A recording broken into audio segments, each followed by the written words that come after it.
Okay, especially those trees over there we want taken out.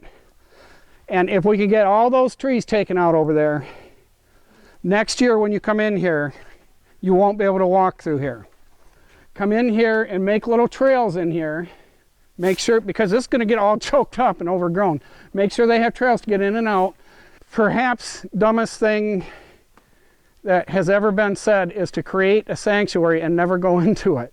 Sanctuary has to be manicured.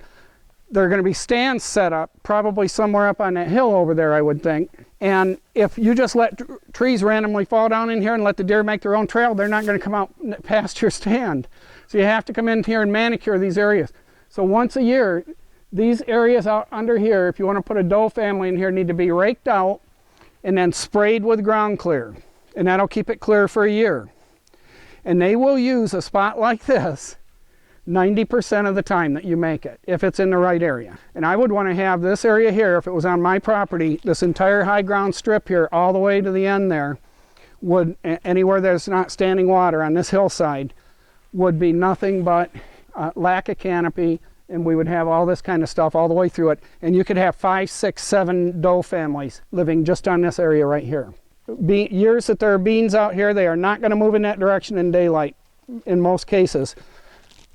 You need to have food up here that is luscious, greens, Austrian winter peas, all that sort of thing, and that's going to cause them to move out in daylight in that direction, not to the ag fields. Even if there's corn. One of the biggest mistakes people make is thinking that deer want to stay in the corn all day. If this is a cornfield up here and it's my property and I have a ½ acre of Austrian winter peas over here, I know the deer are gonna, if they're in that corn, holed up in that corn, they're gonna be thinking all day about those winter peas. I gotta get to those winter peas. They don't wanna live in corn. If you have deer that are living in corn, it's because you pushed them in there. It's the most boring place in the world for a deer. Deer want to eat this stuff. They wanna eat green stuff in the fall when we're hunting. So we can draw these deer through this swamp and ambush them up on that hill over there. That's what this is set up.